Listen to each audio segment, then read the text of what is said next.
Hello, in this video we're going to talk a little bit about an online graphing calculator called Desmos.com.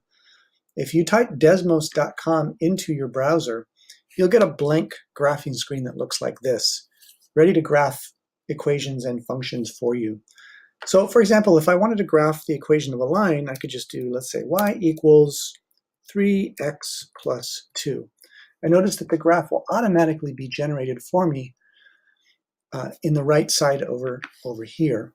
If I want to change the equation to something a little bit different, let's change the slope to a negative, it's going to automatically update the graph for me. So this is obviously a lot better than a graphing calculator because it's quicker and much more accurate to be able to look at. You can also zoom in and out. So let's say I have an equation where the slope is 5x, but the y-intercept is up at 60.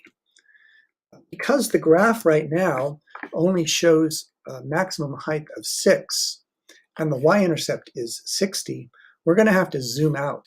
So we can zoom out over here using the plus and minus button. So the minus button is zoom out. So if I click that a few times, you're going to see that the y-intercept is now showing at 0,60. Now, zooming in and out is great for kind of locating a graph that might be off of the screen, but you may want to refine the view of the graph a little bit more carefully. So for example, let's say we didn't want all of this white space over here and all of this empty white space over here. We just wanted to focus sort of on this region here, from maybe -20 to +20, and from, let's say, -20 up to 100.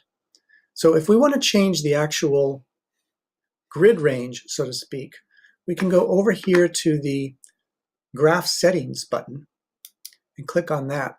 And what you'll see here is a bunch of options, and the one that we care about right now is what we want the X settings to be and what we want the Y settings to be. So if we want X to only go from -20 to +20, you'll see it automatically updates for us.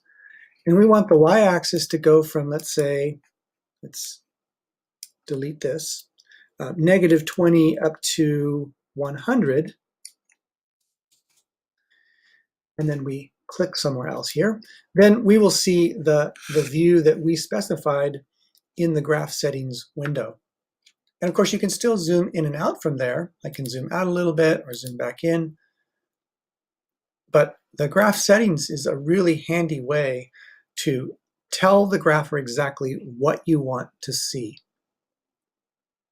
There's other options in the Graph Settings menu as well, including the ability to go into projector mode, which instructors will use, the ability to put arrows on the axes. You'll see the arrows appeared here.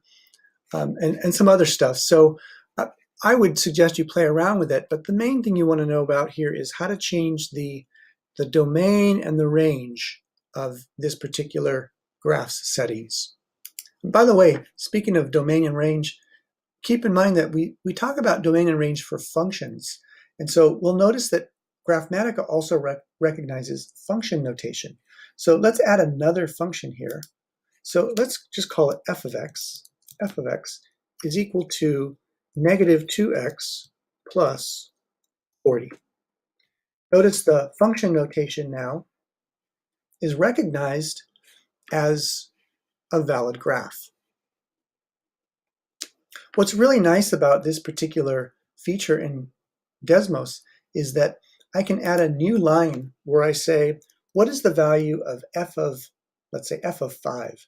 So if I do f of 5, you'll see that the answer is 30.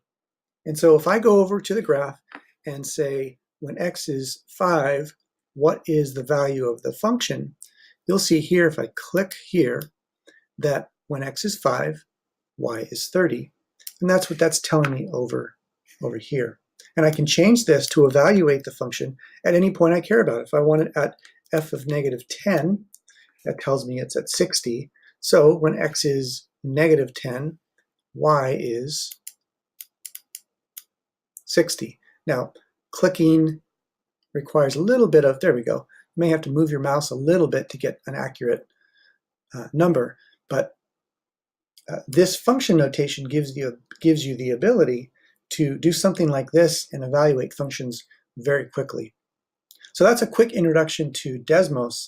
I encourage you to play with it because it's going to come in handy later when we need to graph more elaborate functions and use them in applications.